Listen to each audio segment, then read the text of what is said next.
Uh, have you ever wondered what it feels like to learn that someone you loved was relieved you were gone? Oh, not just gone, but quietly glad you were no longer there. That kind of pain doesn't live in the body. No medicine can reach it. Sit with that thought for a moment, because this story doesn't begin with a plane or a disaster. It begins with trust.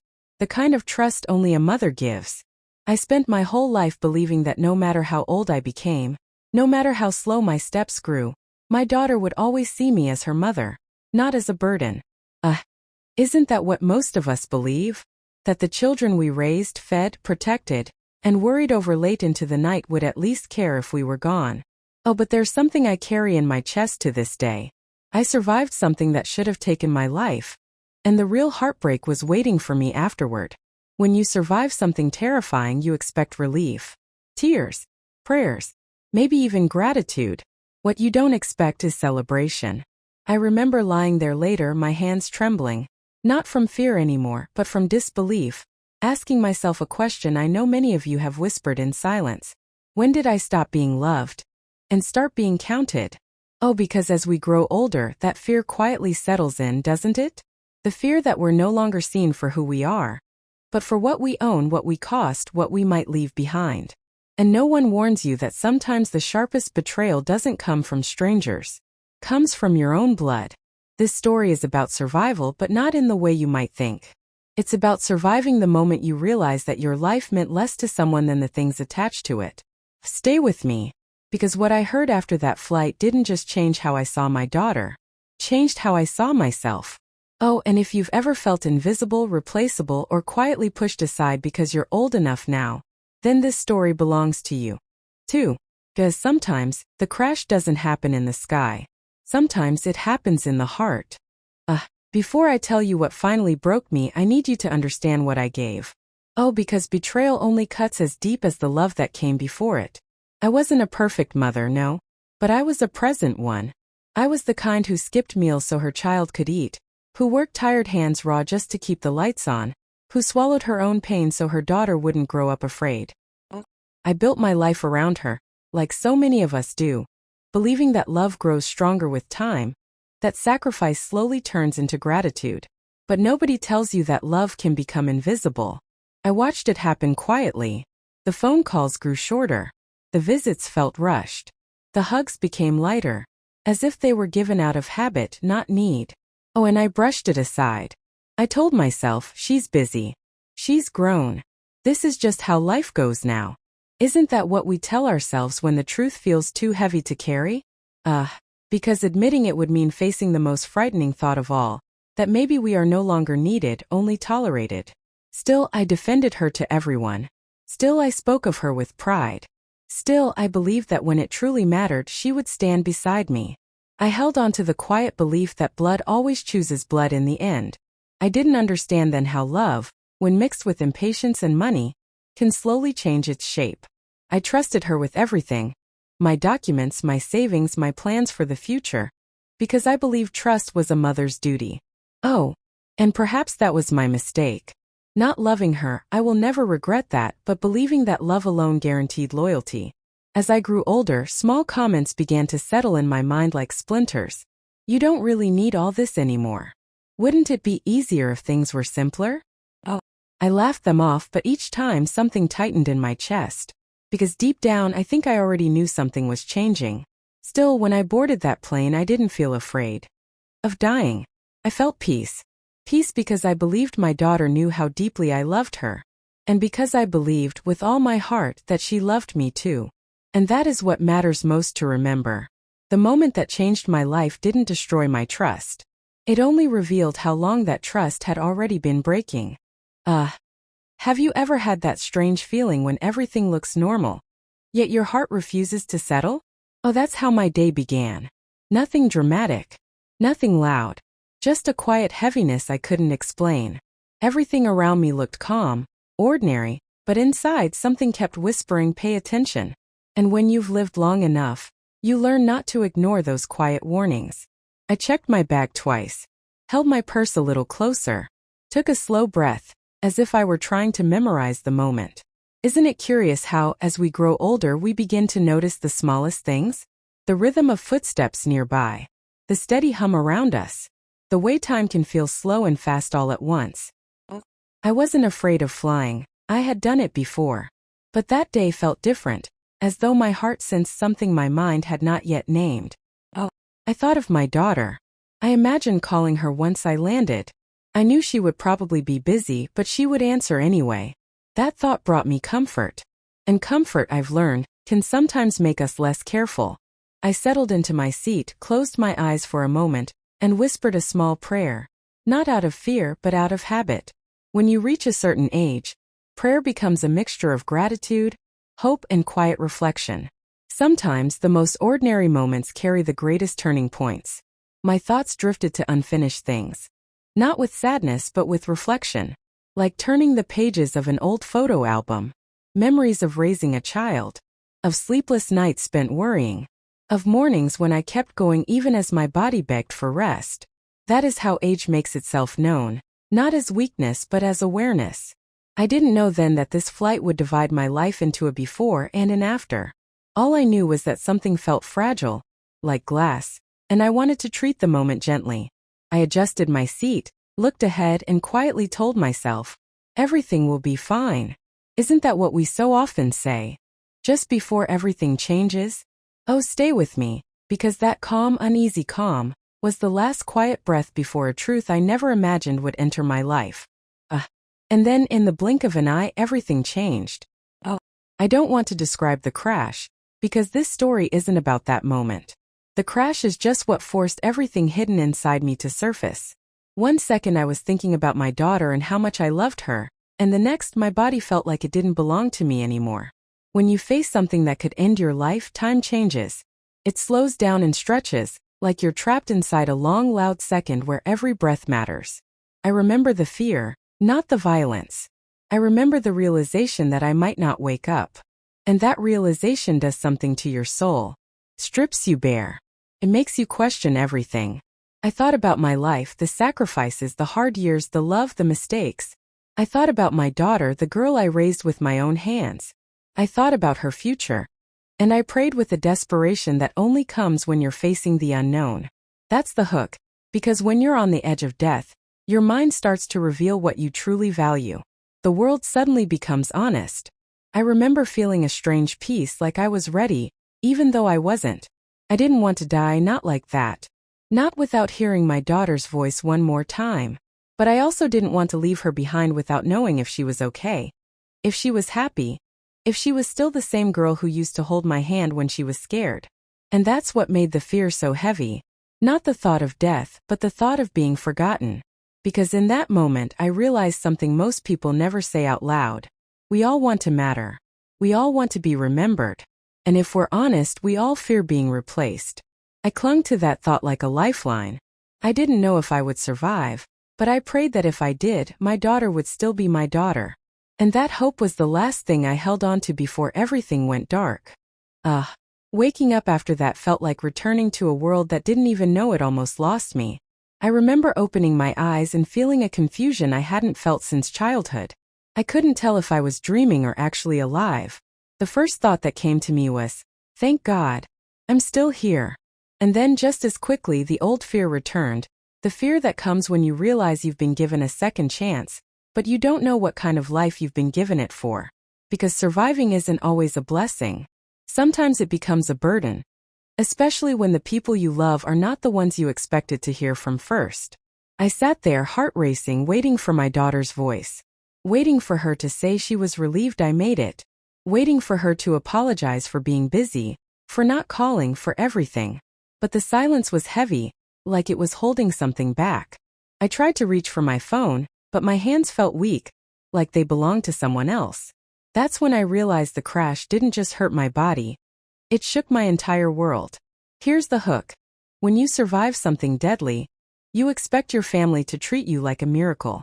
But what if they treat you like a problem? What if the first thing they think about isn't your health but what you still own? I called her again. The phone rang. And rang. And rang. With every unanswered ring, my stomach dropped. I tried to tell myself, maybe she's busy. Maybe she's on her way. But then I remembered how distant she had been lately. The way her voice sounded when we talked. That memory hit me like a cold wave. And I realized maybe my daughter wasn't waiting for me to wake up. Maybe she was waiting for something else entirely. I didn't know it yet, but that thought was the first crack in my hope. And as I lay there, still alive, I couldn't help but wonder, what kind of person do you become when you're spared from death but not spared from betrayal? And that question was about to become the most important one of my life. And then I heard her voice. Not the voice I expected. Not the voice of relief. Not the voice of love. Not even the voice of worry. It was the voice of someone who had been waiting for a moment like this. A moment that would finally set them free. Because the words she said didn't sound like she was happy I survived. They sounded like she was happy I didn't. She spoke with calm certainty, as if she was reading from a script she had rehearsed for years.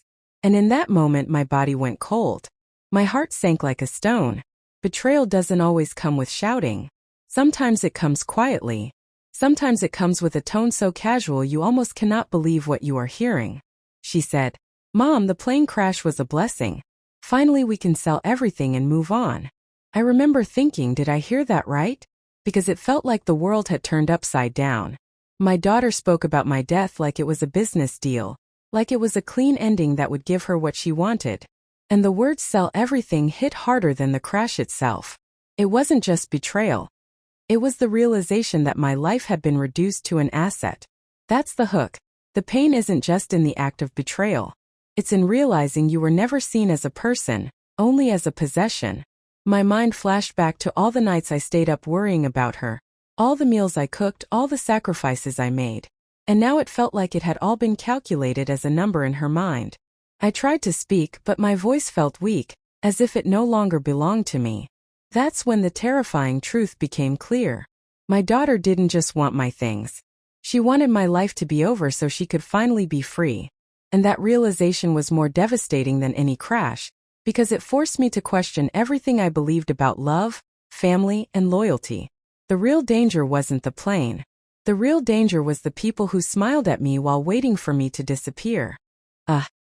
And then she said something that made my blood run cold. First I thought it was greed. But then I realized it was something far worse. She said, "Mom, you don't even know what the insurance is worth, right? The plane paid you $18 million. And my mind went blank for a moment, as if reality had slapped me in the face. $18 million. That number didn't feel real. It felt like something from a movie, not from my life.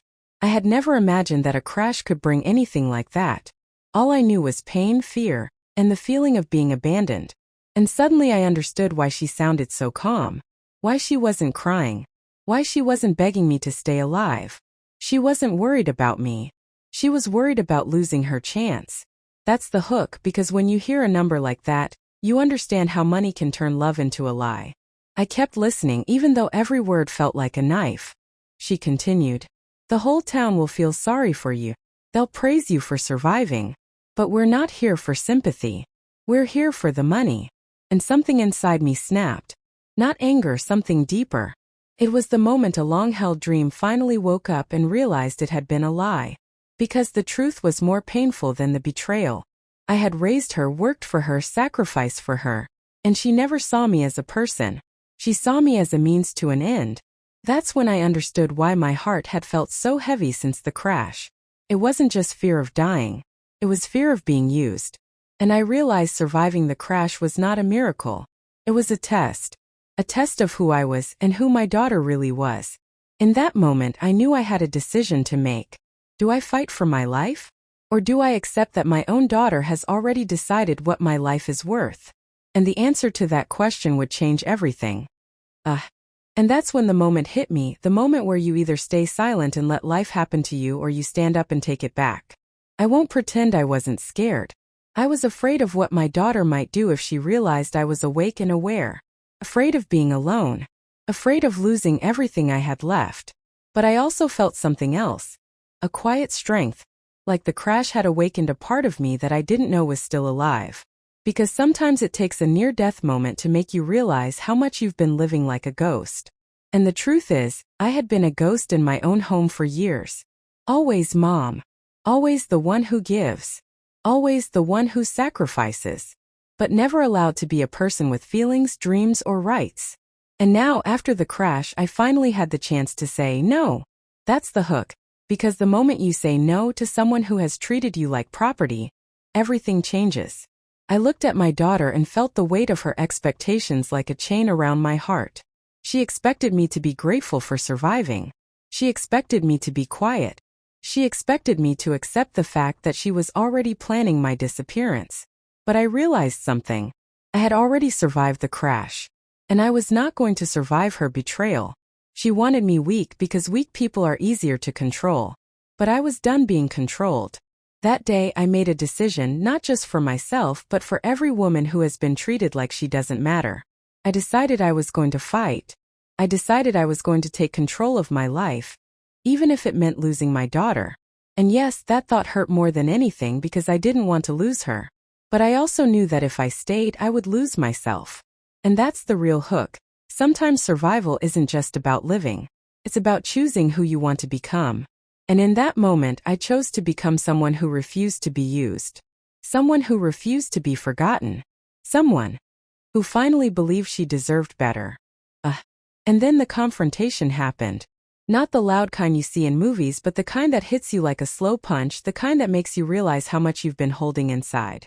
I looked at my daughter and said, "So you wanted me gone?" She didn't deny it. She just stared at me, waiting for me to beg. And in that moment, anger rose inside me. But I didn't let it take control. Because anger makes you say things you regret. Instead, I stayed calm. And that calmness became my weapon. I told her, "I survived the crash. But I'm not surviving your betrayal." She looked at me like I was crazy, like I was overreacting. Because she had never seen me stand up for myself before. She expected me to cry, to plead, to beg her to stay. But I didn't. I simply said, "You can have the money, but you will not have my peace." That's the hook, because the moment you stop begging for love, you become dangerous. You become someone who can walk away. And the silence that followed was the loudest thing I'd ever heard. Not the silence of a peaceful room, but the silence of a family falling apart. I could feel it in my bones. My daughter wasn't just disappointed, she was furious. Furious that I wasn't giving her what she wanted. Furious that I was still here. And that's when the painful truth hit me. Some people don't love you for who you are. They love you for what you can give them. The crash didn't just reveal my survival. It revealed the true faces of the people around me.